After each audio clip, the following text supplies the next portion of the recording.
Hello students. Today we are going to discuss financial management part 2nd, in which we discuss capital structure, fixed capital, working capital and their nature and the factor affecting their choice. So first of all we discuss capital structure. Capital structure refers to the proportion of debt, borrow fund and equity owners fund used for financing the operation of business. In other words, capital structure equity to the mix between owners fund and borrow fund. Capital structure हमारे पास क्या होता है जिसमें हम डेप्ट and equity दोनों का एक financing decision लेते हैं. इसका फॉर्मूला होता है डेप्ट अपॉन में equity. Next we are going to discuss factor affecting capital structure design. Cash flow position. First of all देखो, जो हमारी कैश फ्लो पोजीशन है वो इफ़ेक्ट करेगी हमारे कैपिटल स्ट्रक्चर को. तो हमने इसमें क्या क्या देखना है. हमने देखना है हमारे नॉर्मल बिजनेस ऑपरेशन, हमारा इन्वेस्टमेंट इन फिक्स्ड एसेट, हमारी डेप्ट सर्विस कमिटमेंट और payment of interest and repayment of principal. Second है मेरे पास पॉइंट रिस्क कंसिडरेशन. हम क्या करेंगे, अगर हम कोई भी चूज़ कर रहे हैं डेप्ट एंड इक्विटी में तो हम उसका रिस्क देखेंगे. रिस्क का मतलब होता है कि we are unable to meet the fixed financial charges, that is payment of interest, preference dividend and repayment of principal amount. इसके एग्जांपल है building rent, salary, insurance premium etcetera. Third है interest coverage ratio. Interest coverage ratio क्या होती है, EBIT over में interest. अब EBIT क्या है, earning before interest and taxes. Fourth है DSCR, डेप्ट सर्विस कवरेज रेशो. डेप्ट सर्विस कवरेज रेशो को हम कैसे कैलकुलेट करते हैं, प्रॉफिट आफ्टर टैक्स, उसमें इंटरेस्ट प्लस करेंगे और नॉन कैश एक्सपेंस प्लस करेंगे और डिवाइड करेंगे preference dividend plus interest repayment obligation. Fifth, अगर हमारे पास हायर DSCR आता है तो इसका मतलब है कि we are able to meet the cash commitment. आगे है मेरे पास cost of dept.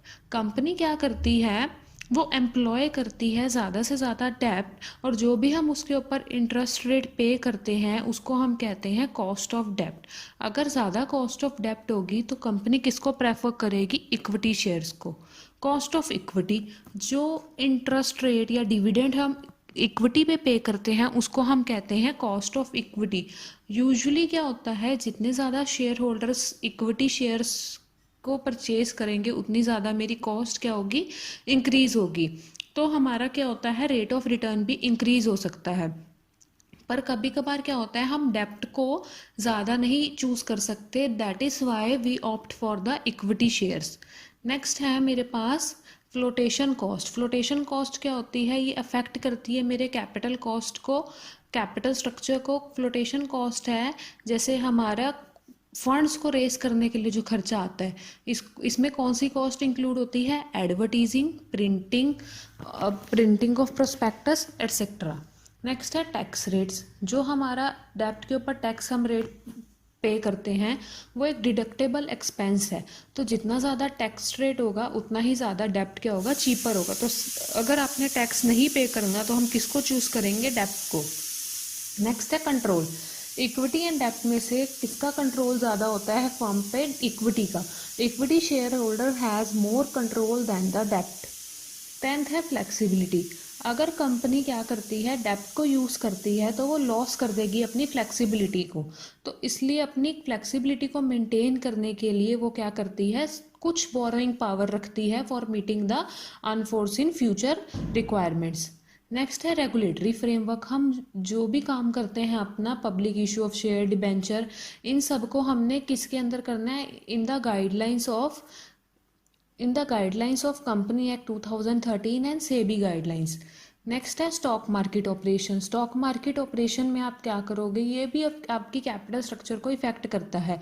Boom period में क्या होता है, हम क्या कर सकते हैं, इसको इक्विटी शेयर को हायर प्राइस पे इशू कर सकते हैं. और बियरिश पीरियड पे क्या होता है, एक डिप्रेशन का पीरियड होता है. तो इस टाइम पे डिफ़िकल्ट होता है इक्विटी कैपिटल को रेज करना. तो हम किसको ऑप्ट करेंगे, हम ऑप्ट करेंगे हम क्या करेंगे इसमें, ऑप्ट किसको करेंगे, डेप्ट को. 13th है मेरे पास capital structure of other companies. हम क्या करते हैं, हम अपने कंपैरिजन में अपने कंपटीटर का कैपिटल स्ट्रक्चर देखते हैं और उसी से हम क्या करेंगे, अपने कैपिटल स्ट्रक्चर को optimum optimum and efficient way में सेटल करेंगे। देन है मेरे पास return on investment. Every person wants a huge return on its investment. For this purpose हम क्या करेंगे, ज़्यादा से ज़्यादा हम किसको चूज़ करेंगे, डेप्ट को चूज़ करेंगे, बिकॉज जो उसके ऊपर इंटरेस्ट रेट होता है वो टैक्स डिडक्टेबल होता है, तो मेरी रिटर्न ऑन इन्वेस्टमेंट भी क्या होगी, अच्छी होगी। नेक्स्ट है मेरे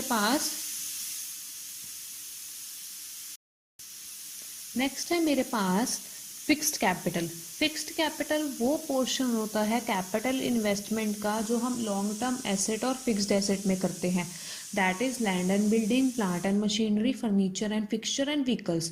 फैक्टर क्या क्या इफेक्ट करते हैं, नेचर ऑफ बिजनेस। अगर मैन्युफैक्चरिंग ऑर्गेनाइजेशन है तो हमें ज़्यादा से ज़्यादा फिक्स्ड कैपिटल चाहिए, अगर ट्रेडिंग ऑर्गेनाइजेशन है तो कम फिक्स्ड कैपिटल चाहिए। नेक्स्ट है scale of operation. Higher the scale of operation, higher the need of fixed asset. Lower the scale of operation, lower the need of fixed asset. Choice of technique. If there are two types of technique, that is capital intensive and labor intensive. If you are using capital intensive techniques, then you need higher fixed capital, and if you are using labor intensive technique, then you need low fixed capital. Fourth है आपके पास technology upgradation and modernisation. जो हमारी technology है day by day obsolete होती जाती है, तो हमें क्या होता है, फास्टर नीड होती है अपनी पुरानी एसेट को रिप्लेस करने की। तो जैसे जैसे टेक्नोलॉजी अपग्रेड होगी आपको उतनी ज़्यादा फिक्स्ड कैपिटल की नीड होगी। Growth prospectus. If you want to growth, तो आपको क्या चाहिए, ज़्यादा से ज़्यादा अच्छी plant and machinery and fixed asset चाहिए, तो आपकी ऑब्वियस सी बात है कि जो फिक्स्ड कैपिटल की नीड है वो हायर हो जाएगी। सिक्स्थ है डाइवर्सिफिकेशन। डाइवर्सिफिकेशन का मतलब है आप अपने बिजनेस को एक प्रोडक्ट से ज़्यादा प्रोडक्ट में चला रहे हो, तो आप क्या करते हो, आपको मोर फिक्स्ड कैपिटल की नीड है। जैसे आप एक ब्रिक मैन्युफैक्चरिंग का काम कर रहे हो, साथ ही साथ आपने सीमेंट मैन्युफैक्चरिंग का भी काम स्टार्ट कर दिया, तो आपको एडिशनल फिक्स्ड कैपिटल चाहिए होगा अपने दोनों बिजनेस को चलाने के लिए। सेवेंथ है आपके पास फाइनेंशियल अल्टरनेटिव्स। फाइनेंशियल अल्टरनेटिव्स का मतलब है कि इट्स नॉट कंपलसरी कि आपको फिक्स्ड एसेट परचेज ही करनी है। आप क्या कर सकते हो, आप फिक्स्ड एसेट को लीज पे भी ले सकते हो और आप उसकी टर्म्स एंड कंडीशन देख सकते हो, और आप क्या कर सकते हो, कोई दूसरा ऑप्शन भी ऑप्ट कर सकते हो फिक्स्ड एसेट को यूज़ करने के लिए। तो ये आपके अल्टरनेटिव्स हो गए कि आपने उसको खुद से परचेज करना है, या आपने उसको हायर सिस्टम पे लेना है, या आपने उसको लीज पे लेना है। नेक्स्ट है level of collaboration.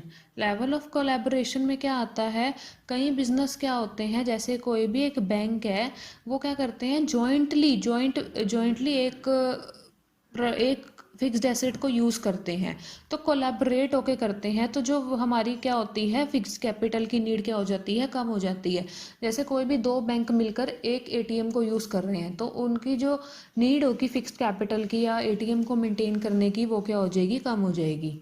Next topic है मेरे पास वर्किंग कैपिटल। वर्किंग कैपिटल का मतलब होता है कि आपने इन्वेस्टमेंट किस में करनी है, शॉर्ट टर्म एसेट्स में, that is current asset. Factor क्या क्या इफेक्ट करेंगे वर्किंग कैपिटल को, nature of business. Working capital किस में ज़्यादा चाहिए आपको, ट्रेडिंग बिजनेस में, एंड मैन्युफैक्चरिंग बिजनेस में भी आपको रॉ मटेरियल वगैरह, मतलब वर्किंग कैपिटल जो आपकी शॉर्ट टर्म एसेट्स में लग रहा है, तो उस अकॉर्डिंग जो बिजनेस होगा उस पे आपको वर्किंग कैपिटल की नीड ज़्यादा होगी। सेकंड है scale of operation. Scale of operation high, larger the scale of operation larger the need of working capital, on the contrary lower the scale of operation lower the need of working capital. Third है working business cycle. Business cycle के different phases होते हैं, 4 phases होते हैं हमारे पास, boom, recession, depression, recovery.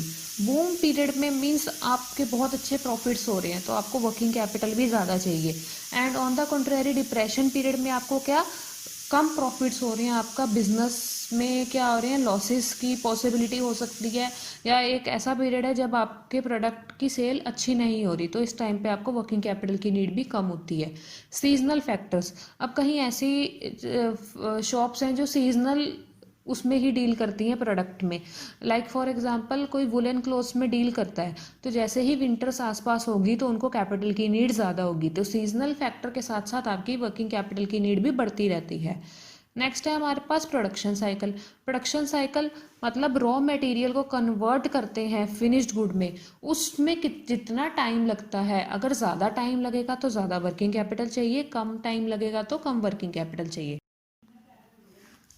Next है मेरे पास क्रेडिट अलाउ।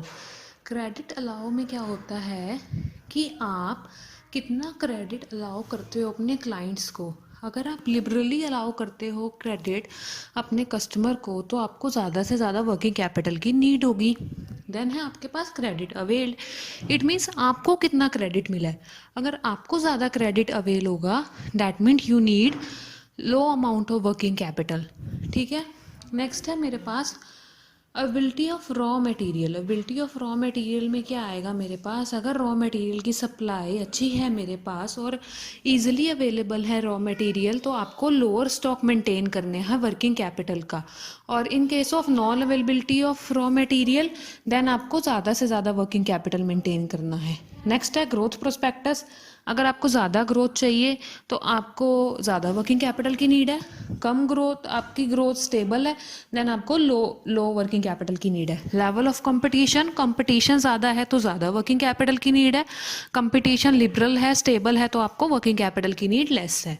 नेक्स्ट है आपके पास इन्फ्लेशन रेट। अगर आपके प्राइस इंक्रीज हो रहे हैं इस सिचुएशन में फर्म को more and more working capital चाहिए to maintain their existing level of production and sales. So ये हमारा चैप्टर था। If you have any doubt you can ask me in the comment section and don't forget to like, share and subscribe to my channel.